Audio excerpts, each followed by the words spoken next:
Okay, hello, Bonnita. Welcome. She's going to inaugurate our Tools for Conviviality series, which we're doing at Parallax. Tools for Conviviality is a phrase that comes from Ivan Illich, and he's our prompt. He's our prompt for this series. We're going to look at some of his work. We're going to look at other people's works, but our theme is based on the idea of, let's say, technologies of conviviality, and how do we work in this hyper-tech world, and how do we retain our humanity? How do we retain a convivial relationship with each other? So Bonnita is going to begin her month-long course on September 3rd. And the title of the course is, what was the title again, The Bonnita? Convivial Life. The Convivial Life. And so she's going to introduce herself and introduce the course module, and we'll just jump right into that. Yeah. Okay. So, we're both really big fans of Ivan Illich. And when you read him, you realize he lived in a time that we don't have very much of that anymore. Like he talked a lot about having friends over in the university and eating and drinking. He says symposium literally means, with wine, and he thought of education and learning and religion as friends around a table, this is not an experience that we have opportunity to have very much anymore. So I'm hoping that the course will prompt us to engage with each other like we're friends around the table. And I know you have this like campfire session at the end of the day that I think can really lend itself to that. So having said that, I'm going to go through this like geeky presentation. It's going to first give a short summary, then it's going to expand that summary, and then it's going to expand the summary the third time. And it's kind of geeky, but I want you to remember that what we're hoping to achieve in the course is this sense of conviviality, this sense of friendship that Ivan Illich often talked about. So I just want to put that out there at the beginning. So the title of my course is The Convivial Life. It takes a larger kind of view of this notion of conviviality. And come on. Why are you not?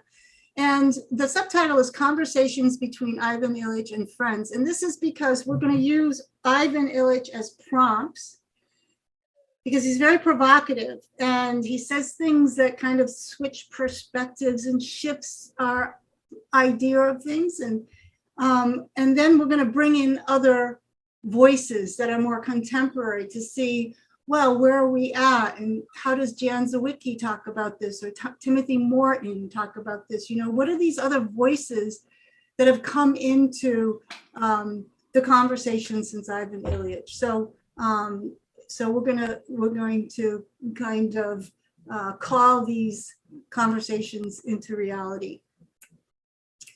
Okay, so the course has 4 modules, and the first module is on education. The second modules will be the heart of what you're talking about, tools, technology, and techne. The third module will be on institutions and the production of subjectivity. And the last module will be on church and state. And, you can recognize that Ivan Illich had a lot to say about all of these topics. But during the course, we'll notice that what he has to say about institutions is reflected in what he has to say about education.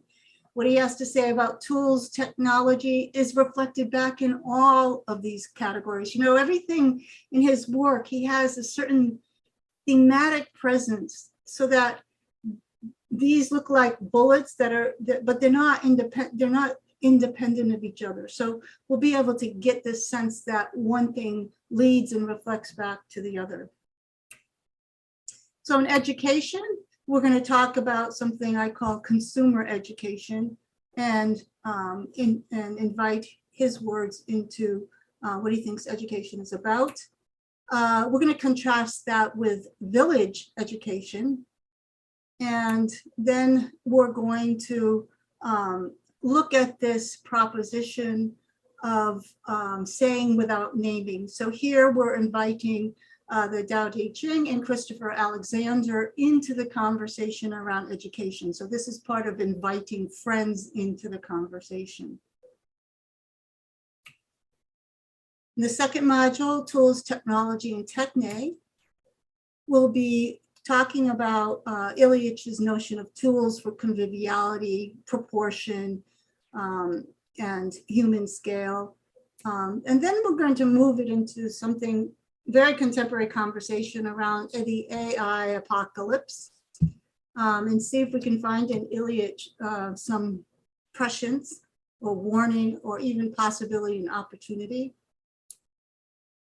And then we're going to invite Timothy Morton in to have a conversation with us through his book, All Art is Ecological. So we'll talk about art and aesthetic reason. The next module is Institutions and the Production of Subjectivity. This is the third module. We're going to look at Illich's notion of people versus systems. We're going to look at the death of the communal self and the production of conviviality. So we'll unpack these a little more in the next series of slides. And finally, the last module will be around this tension between church and state. We're going to cover politics and governance, the religious life, and the Good Samaritan, which was a huge guiding and anchoring story or parable all the way through Ivan Illich's life. So we'll be inviting actually E.E. Cummings in to talk with Illich about the Good Samaritan. So this is kind of the way the modules are set up, the 4 weekly modules. Does that make sense? You're muted.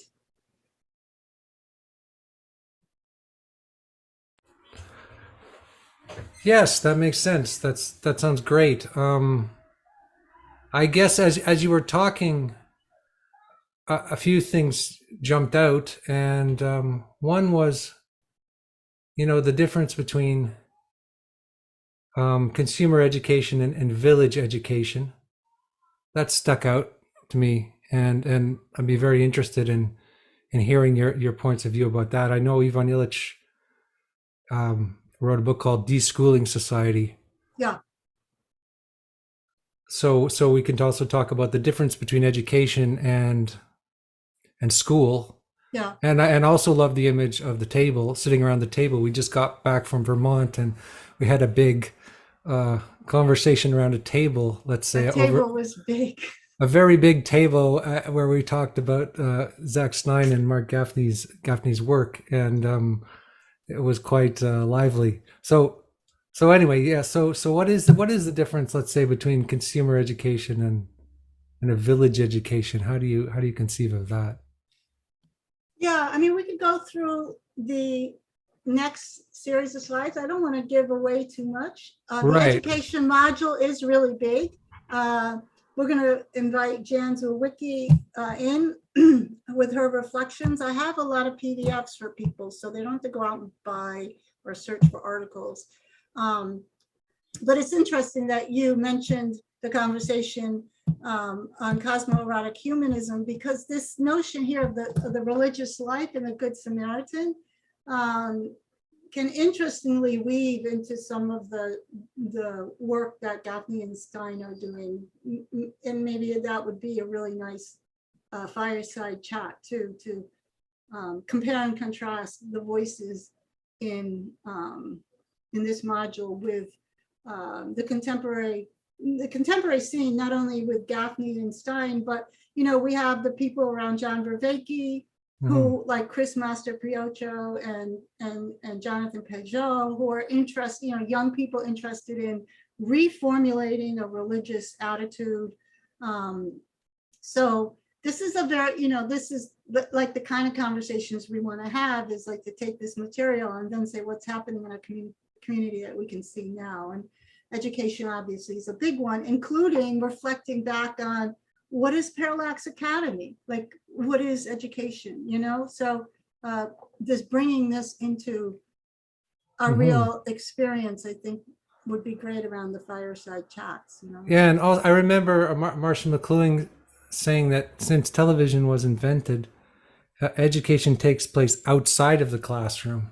Yeah. So maybe there's an interesting discussion about inside and outside, and I guess Parallax is an outside, not a school. It's an outside liminal hub of people who are interested in ideas and are doing education in a certain way, and then doing something else in another way. And what that is it's very liminal at this point, right? Exactly. And of course, Illich wasn't against education.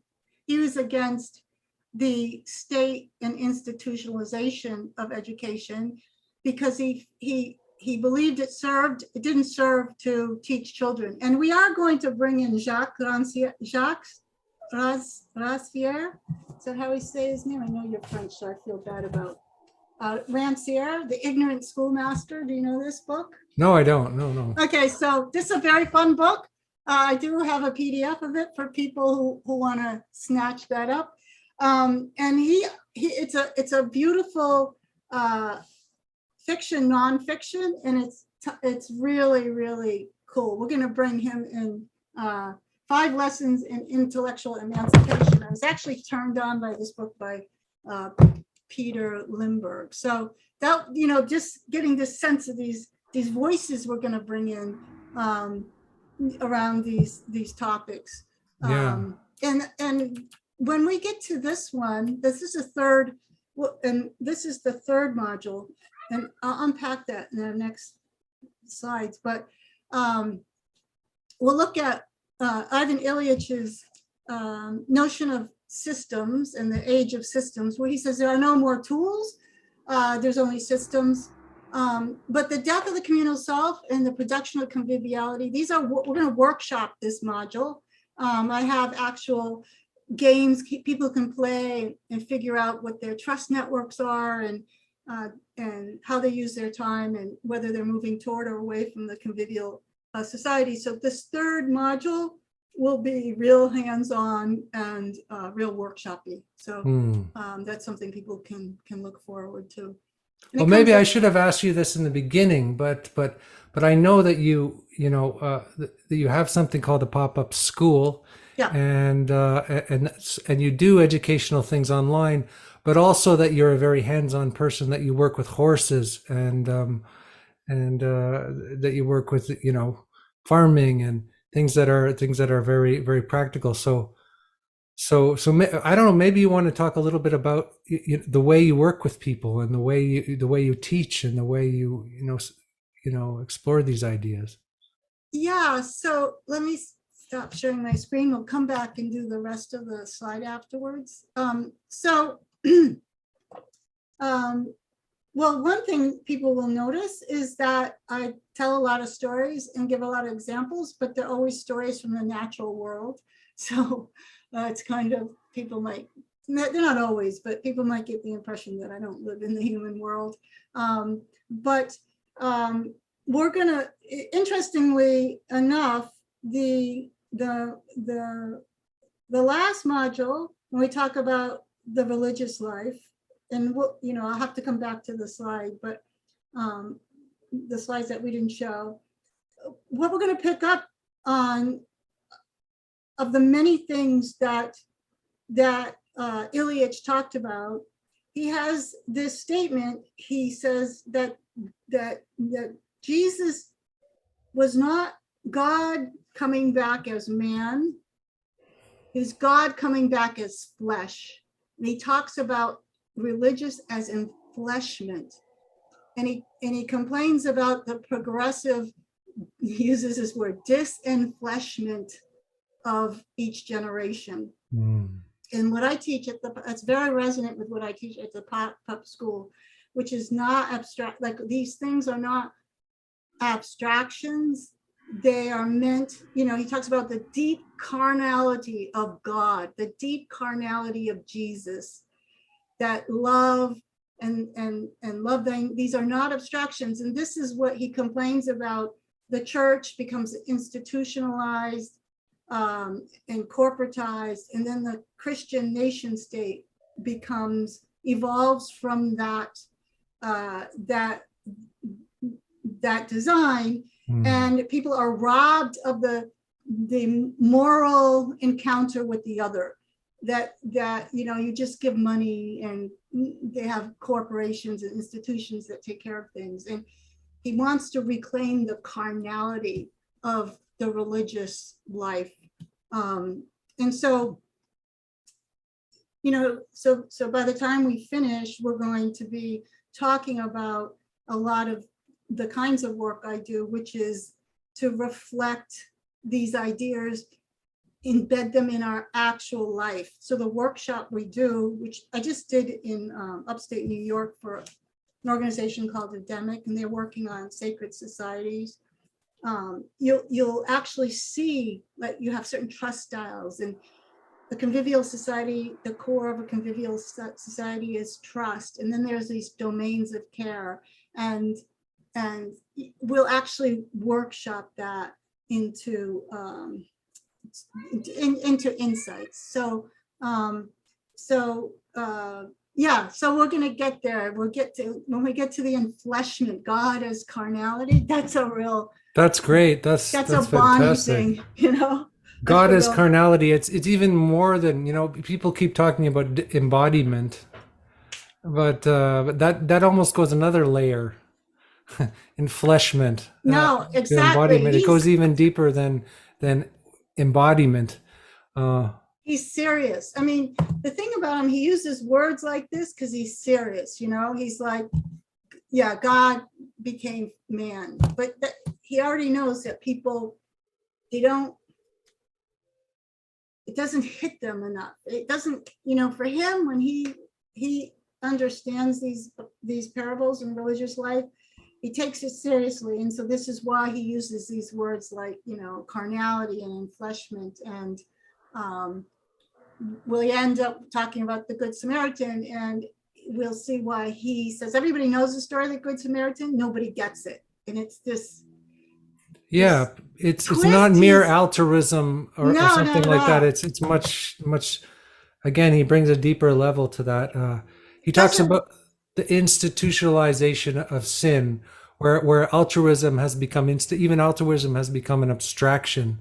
Exactly. It has become institutionalized, and so again, he really wants to bring things back to the table, to the body, to all these things that are exactly that make us, human animals. And we're not going to talk about it, but he got into trouble because he even tried to talk about gender, and a lot of the women in the women's movement and the feminists in the Catholic Church were big fans of and he wrote this book, and people just didn't get it. They thought it was like a pre-trans fallacy. He wasn't saying women should go back to patriarchal societies, but he was saying there's something serious about the body and the difference in the body because of this emphasis he has on carnality. And so the women would hear the carnality in the body, and then they get really confused why he sounded like he was back in this dark ages, advocating for like gender differences or something. So yeah.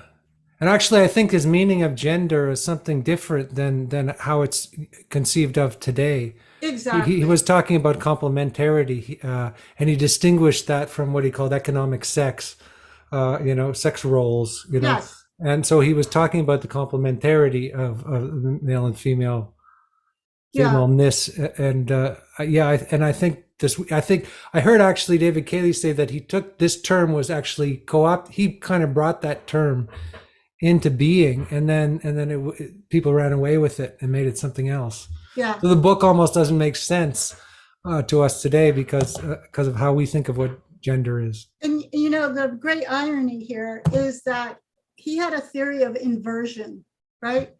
that something good, when overscaled, let's say by modernity, becomes the worst of the worst. So the church does the worst atrocities, but it started as something good. And his work was also inverted. The meaning of his work also kept them being inverted because people just didn't understand him, because he's much more complex. He's a much more complex thinker than you might imagine at first. I think that the first part of his life, he was more revolutionary, and he kind of attracted the revolutionary types. And then he dropped out of the game because he realized that they were co-opting his ideas, and he realized that he couldn't argue against them. Like, there was no argument possible against that kind of virile ideology. So he just left the game for a long time. But some of his later work is very deep and interesting, and I think less people know about it. Yeah. And I think that that's also, when he spoke about the Samaritan, it's also a good thing to bring him back into this discourse and bring back the more forgotten aspects of his thinking, which are less, they're less revolutionary in flavor, and they're more deeper and even theological in the sense that you were talking about before. Yeah, and he didn't fit anywhere, right? So he taught in Latin America because the pastoral experience there was very community life and very close to the community. And then the church got very active in the politics of Latin America. And he's like, I'm out of here, right? Because this whole politicalization or professionalization or institutionalization of the religious impulse, he was really strongly wary of that. So again, so he builds up this fan base in Latin America, and then people get confused, like, why not? Like, the Catholic Church is taking hold of Latin America because of this revolutionary spirit. And he's like, no, I'm out of here. And this kind of thing happened to him a lot. Like he was canceled by both the radicals and by the Catholic Church. Yes. They brought him in, and they basically did an inquisition on him, nearly, like if you read the biography of him. So, he was always canceled by his own fan base. So he's a hero of our time. Exactly. I love the canceled people. Even at Parallax, and the people we've been talking to are often people who are just not, they don't fit anywhere. They don't fit in academic life, and they don't fit in other places. And I think that's the Parallax realm, if I could say so, that we aspire to. It's kind of like having a nose for, if anything gains popularity quickly, in this climate, you have to be suspicious about it, right? It's like, well, it's so popular. What's the hook, or what's the, what if we don't know that other people know or something? And so that I think Parallax is a lot like that. Like Alexander Varda would be saying something, and you can hear someone saying, oh, he's a good blah, blah, blah. But then he's like, no, but like most people, they start to say something or frame something, and you can see where that sentence ends. And most of the people at Parallax, where they're going with it, you didn't see it before. You didn't see it coming, That's great. So there's this real opportunity to have conversation that's not scripted, right? And that is provocative, and that is co-creative, so that everyone's surprised at the end of the day. So, and I guess people kind of, I was talking to OJ Rose, this guy, a philosopher. I think you'd like him. He's a great guy. He was talking about how we're always thinking about what other people are thinking in this time, because we have so many voices in our head from the internet. And so it's very hard to actually think of something, or to come up with something novel or interesting, because we're it's very easy to fall into a script. Yes. And I guess with ChatGPT and everything that's coming, it's like everything's becoming scripted. Yeah. There has to be a counter movement against that. And I think Ivan Illich is the counter movement against that in many ways. The way he was, the way he behaved, the way he wrote, everything he did was provocative in the best possible sense. Yeah. Well, because he was speaking from his true his true intuitive self, right? So Gendlin says, when you are trying to articulate what is deeply most yours, you will not find public definitions for it, because public definitions are always generalizations, right? So I mean, this is a good point. I mean, one of the things we can do in the course is try to help people speak, you know, like a new language, like speak from what is operating in them right now, that that they will be surprised when it comes out of their mouth, right? Like what did I say the other day? I want the words to come out of my mouth the way the dance comes out of my body, entirely free of my mind. And Illich was kind of like this. This is why David Cayley did so much for him, because he was the more systematic interlocutor for Illich. And when Illich just went off and wrote a book, people didn't really understand it, because you get the sense that the spirit was just coming out of his mouth in this way that he was kind of rabid to express, but there was not enough bridges for people to really understand him. Yeah, I think that's true of kind of radical religious thinkers, because they're discovering things as they arise, and like almost like a revelation. So that later on people come and say, oh, this is then later on people come and try to understand it and could work with it. And the best of them, you know, continue to give new information. Like you can't pin them down, you know, with any kind of system, but but there's always a way to learn more. So I think David kind of helped bring his later work and into a frame which people could, you know, connect to the earlier stuff. Because he was at one point he was like Jordan Peterson in the 1960s. He was huge. Yeah. He filled out, you know, at one point he was a huge intellectual hero. But that also says something about him that really appeals to me. Like that he would quit the game, you know, when he was ahead in some kind of a way, instead of riding on that wave of popularity.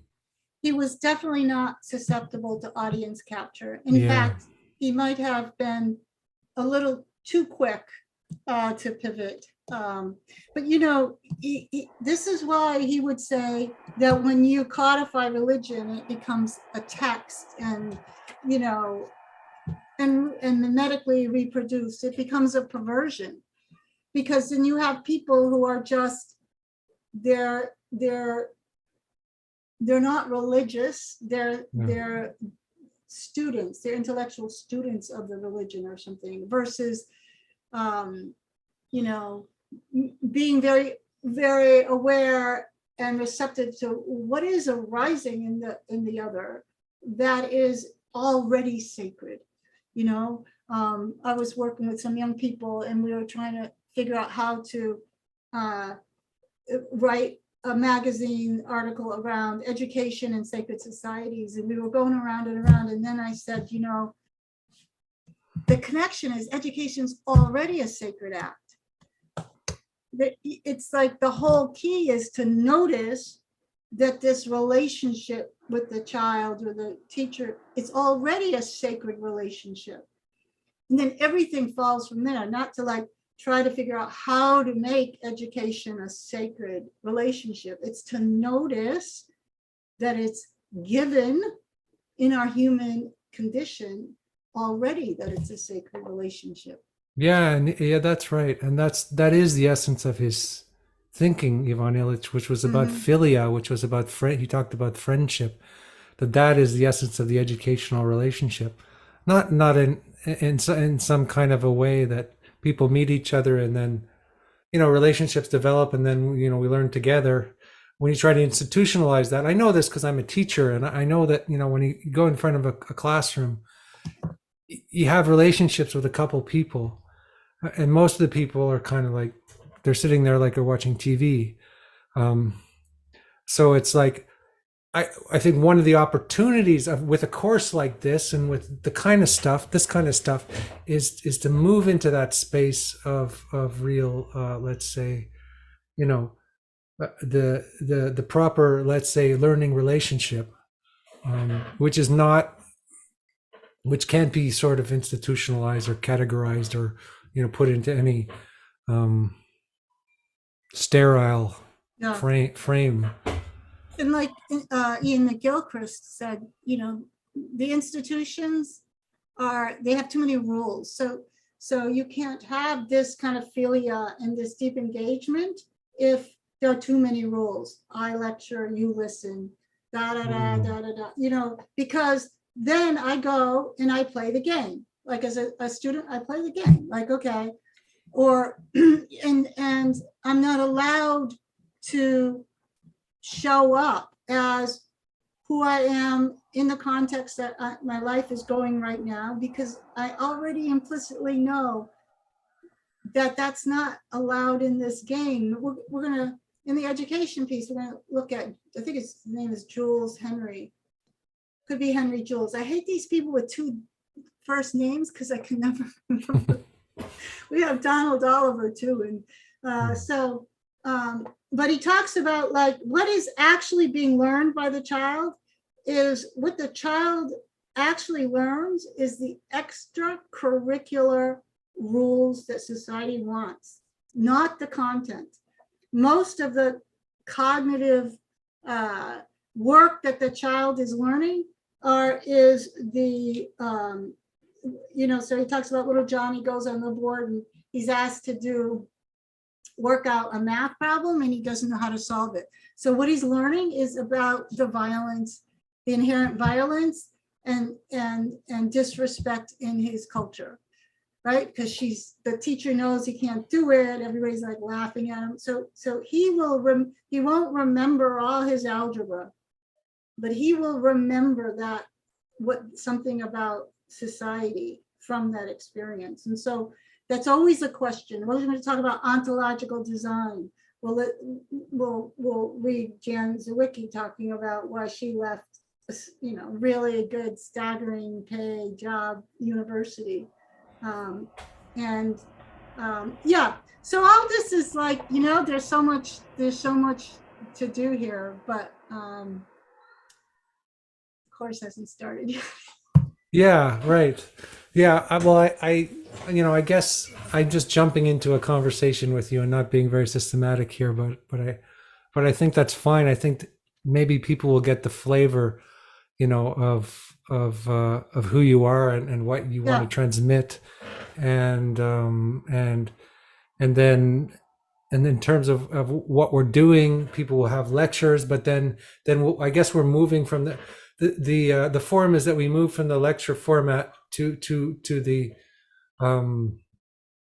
towards the campfire kind of thing. So we move from a more formal to a more informal structure, and that people will get to know each other a little bit, and that we can build connections and communities, and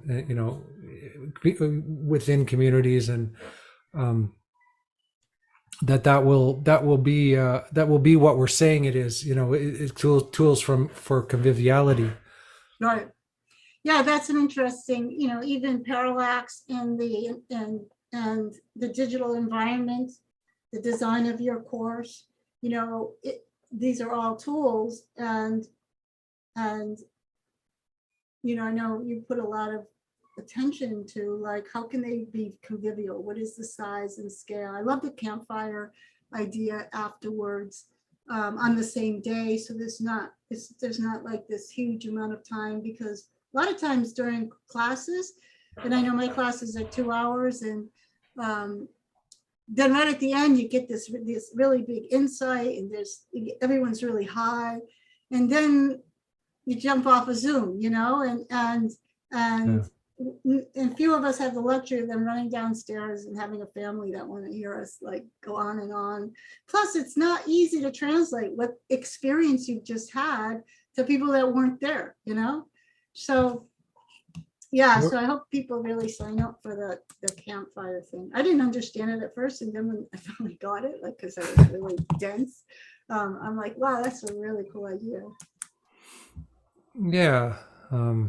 And it is, you know, we're sitting around the digital, you know, a digital screen. We're sitting around this energy, right? That we're so we're seeing these faces flicker in the fire, in a sense. So it's an apt, I guess. They do, you know, when people light up when they're learning things, it is like that. Uh-huh. So I'm wondering if you want to see the last like extended presentation, because maybe you can use it. Yes, sure. Yeah, the last version has some of these provocative statements that we're going to be working with. So great. Yeah. Just and I can edit this to so it makes sense. Or yeah, you could put out the short version, and then you could use them separately. So let's do it. Okay, go for it. Okay, where am I? So we're going to go down to here, I think. I'm going to get rid of that. I hate this floating. I'm going to go down to here. Okay, so now we're going to look at, okay, so now we're going to look at the 4 modules, and we are going to unpack. Each module has 3 areas, and now we're going to look at unpack the 3 areas a little more, just to give people a little more depth into how what the course outline is. This will also, be the outline that they can see on the website. Okay, so we start with consumer education, and we'll find out that the real purpose of education is elevate the consumer standards of each generation. This is a claim that Illich made, and we'll look at some recent research by an economist, Brian Kaplan, who tries to figure out why education is so expensive and comes to similar conclusions. So consumer education will become the human capital theory of the next decade as the global society transitions from economies based on labor and income to economies based on consumption and debt. So this will be carrying his idea forward. We're going to look at some economies, and I have a couple of brief Medium articles we can read on that. Then we'll talk about village education. And we'll talk about the ontological design of education is the extracurricular signal that will outlast the curricular content, right? So people have often said that when the Industrial Revolution happened, one of the things kids had to learn was to be on time, to sit in rows, to stay still for a long period of time. And this is the extracurricular content. And we'll work with Jan Zawicki, talk about like, what is it like to, she teaches philosophy of environmental science, and she's always talking about nature and this and that, and yet she sits in this horrible classroom. So there's this tension between the message and the environment, right? Typical day in class, if it's a village education, would have the same sensory motor stimulation of a typical day sauntering through a village, participating in the vibrant life of well-placed community, grounding the children in both a sense of belonging and place. So if you're trying to get a convivial society and a sense of community and friendship, and children are spending 90% of their time, their waking life in schools, which are not convivial and not like village-like, then you're working at odds to each other. The forces that you are training into the child are at odds with each other.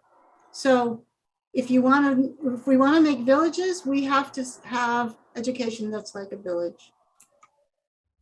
And then we'll look at this thing. It's an article that I wrote, Saying Without Naming, which argues that educare means to bring forth more life. It's based on the work of Christopher Alexander. And it just says, we know that by saying we will capture just some, but not all, and perhaps not much of what is possible to say. To say but not name means to keep open the passed over possibilities through an artful use of language. So how can we design language so that what the teacher is not reifying and naming what is, but that it's much more dialogical and lively. So this is not something that is self-explanatory, but just kind of a preview of some of the cool stuff that we're going to get to in the education. And as I said before, we're going to invite Jacques Rancière into the conversation with this little text, The Ignorant Schoolmaster. It's very provocative. So that's the first module. We get to tools, technology, and technique. So we start with tools for conviviality. Ivan Illich said, why shouldn't it be possible to think about objects of daily use as products of human intention and the use of appropriate tools? So the word appropriate here is very important. And so we'll think about how he thought about tools. And then he said, it should be clear by this point that I think that modern technological society stands in the same relation to this discovery of tools as the death of nature does to the discovery of nature as a continuous and contingent creation. So on the one hand, he advocates for convivial tools, but then he says that modern technological society has a relationship to tools that has resulted in the death of nature. So this is very, this is one of the things he says. He's extremely provocative, because if you think he's making a case for tools, why would he make such a case against technology? So this is him being a provocative. And then we're going to look at some contemporary conversations and debates and arguments and claims around the AI apocalypse. We'll already have heard how Illich problematizes what is the inversion of useful tools to worrisome technologies. He said digital technology lacks instrumentality. It lacks the necessary distance between a tool and the user. He predicted the digital age and the end of the tool era. So he's again very provocative. He said the hammer remains an instrument of the person, not the system. In a system, the user, the manager, logically, by the logic of the system, becomes part of the system. Therefore, I would strongly stress that within our lifetime, we have left the epoch during which the instrument dominated self-awareness, world awareness, and philosophical explanation of the world in language. And this is when he gets into talking about how we no longer have tools, we have systems that have us. So we'll look at that in another module. But then we're going to reclaim some positive spirit here. We're going to look at art and aesthetic reason as an alternative to tools, technology, and techne. Well, this is the techne part. We're going to read a short little book if people have time, but we'll talk about it, by Timothy Morton, called All Art is Ecological. I'll make it available in PDF form.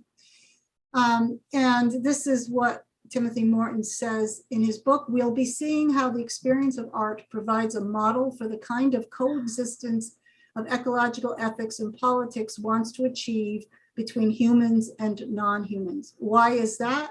That's because beauty gives you a fantastic, impossible access to the inaccessible, to the withdrawn, open qualities of things, their mysterious reality. So we can see Timothy Morton as a contemporary interlocutor with Ivan Illich in this thing. And so Timothy Morton, All Art is Ecological, will be part of the conversation. In the third module, we're going to talk about institutions and the production of subjectivity. This is the workshop. We're going to do a lot of workshopping here, where you're going to actually fill out your own trust network and your trust styles and the domains of care through your own experience. And we can share and contrast that. So this is where we get into people versus systems. That So here's something provocative that Illich said. The Gaia hypothesis takes on a gruesome meaning when it is used by someone who has been swallowed by the system to express his self-consciousness. So here's again, you might think, oh, Ivan Illich, he must love the Gaia hypothesis. But no, yet again, you know, he has all these kinds of ways of exiting that he surprises you, right? There's always these surprises. So this is something, this is the quote we'll use to be provocative, to ask these questions. So he writes, with the person who has himself been swallowed by the world conceived as a system, a world represented or made present to his fantasy in a disconnected but seductive sequence of visiotypes. So Bruno Latour has said this also in his Gifford lectures. He said, like, if you call it a vegetable, a giant machine, or Gaia, it's the same violence because you're reducing the world to an object that you can manipulate in language. So that's what we'll be talking about here. Death of the communal self. At the core of the convivial society is the communal self generating networks of trust. Each one of us has a distinct trust styles that shift according to context, and we'll be finding out our trust styles by this workshop. We'll look at the production of conviviality. So communities produce subjectivity by ontological design and all this. So how can we produce a convivial subject? The convivial society is constituted by the 4 domains of care. We'll workshop this, but we have the commons, which is non-reciprocal care plus shared spaces or places. An economy in the kind of Wendell Berry sense of the world is reciprocal care plus a ledger, some kind of accounting system. A platform is disintermediated care plus a network. And a congregation is deep mutuality and shared assembly. So these are this whole module will be workshopping these ideas in a hands-on sort of way. And we'll be looking at an expansion of Donald Oliver's model that our society has 3 overlapping spheres: the primal, the vital, and the modern. And we'll look at expanding that into the hypothetical meta-modern. So people, I think, will really grok that. And I'll talk more about these in the pre-recorded videos.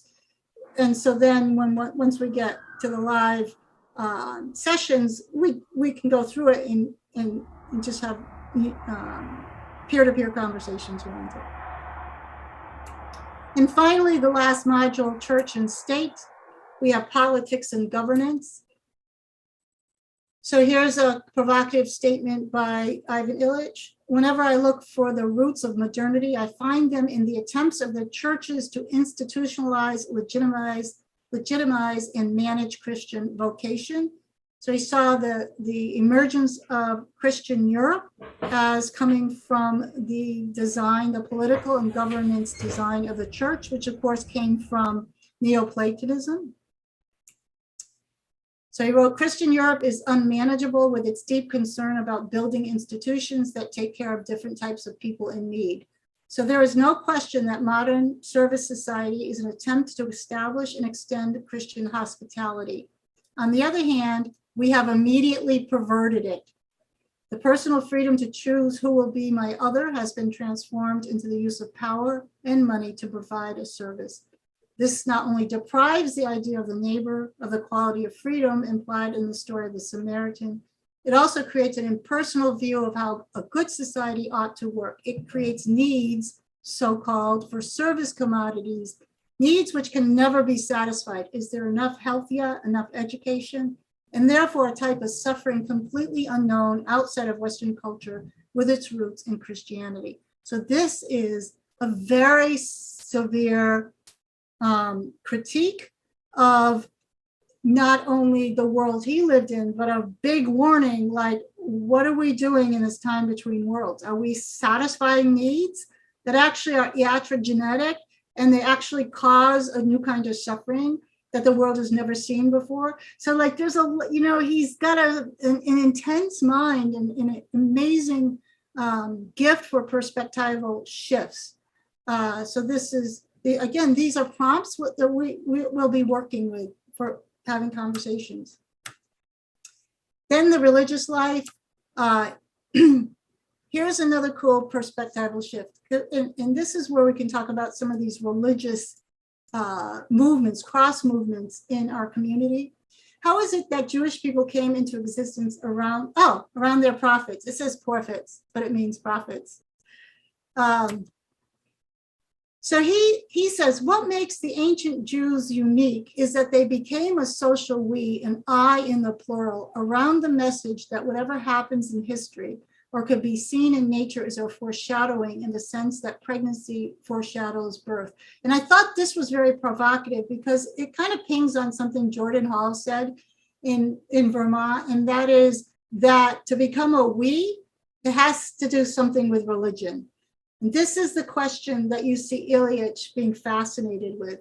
The prophets of Israel made the astonishing claim that they could step outside the family, so get outside of that structure, and step out of the tribal context in which tomorrow turns in a circle with yesterday. So students of Gebser will notice that prior to the modern age, the cycle of family and tribal was cyclical.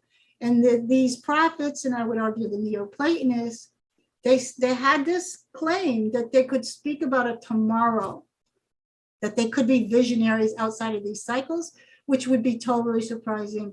And this is what we know as messianic. And so it's a kind of definition of the religious life. And finally, the Good Samaritan. God didn't become man, he became flesh. And we were talking about this, and this is real juicy stuff that we end with.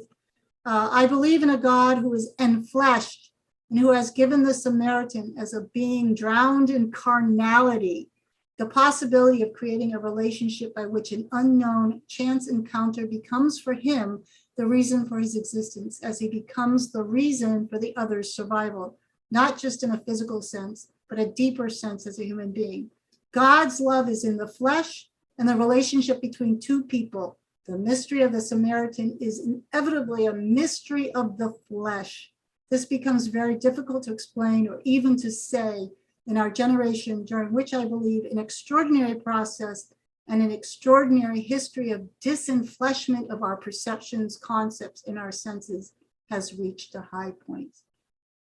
So, yeah, those are mouthfuls, but I think you get the sense of what we're attempting to do here and the energy and the liveliness around his provocations. Yeah, that's so great. For me, it's like, I think you just sort of outlined the questions that have been with me for so long after reading Illich, right? You can't be unmoved by reading Illich. It seems to me, if you really read them, and the questions resonate and remain, and kind of, you can spend your whole life working with them. Yes. And I think you laid out those questions a little bit well. So this is, when I asked you to do this, this goes beyond my expectations. I think it's going to be wonderful. I hope a lot of people will come and do this. There's so much provocative in him. But, you know, I have a lot of Illich's books. I have the big one by Kaylee, but it was your recommendation. I hadn't read this one. And most of the words I used were from here. So yeah, it was really nice to instead of me rereading what I'd read before, to read something new in a form that I hadn't read before. So yeah, it was a great recommendation, and I got a lot of the quotes that what we're going to use for provocations from this little book. Yeah. And that's, I mean, I guess that's recommended for the whole series, that book, and maybe some of the podcasts that David did with Illich, so you can hear his voice, you can hear this book coming into being. You can find on David Cayley's podcast. But you know, you're right. The kinds of questions that he lived with, that he transmits, he's actually transmitting the situation of being in question. And I think that he would say is the religious life, to be Yeah. in those kinds of questions. Yeah. And they're very big koans, you know, in Yeah, a sense. They're big, you know, it's like the opposite of dogma. the opposite of dogma. Mm. So yeah, great idea for a course, and I'm very excited about putting it together. And Okay, well, I hope some people will sign up for this, and I'm sure it will be a rich exploration, a deepening of our understanding, you know, yeah, of, you know, the current moment. And then he kind of considered himself a man of the 12th century, and he wanted to bring the 12th century to the 21st century. And in other words, looking back into our deeper roots as human beings in order to understand this moment yeah. You seems to know, be what he's about as well. and I just want to say, people are going to watch the recording this far. You don't have to know anything about Illich, you know, like we're not here to study Illich. We're here to raise these questions in the context that we live today. So we will talk about AI. We will talk about these movements in the adjacent communities on the web that are asking these questions, and use his provocations to give it energy and seriousness. Yeah, exactly. Because there's a, it's more of these are more universal human questions than anything to do with. It's not an academic study. It's something Right. different than that. That we're trying to model, that we're trying to emulate and do here. So I think it's going to be great. Awesome.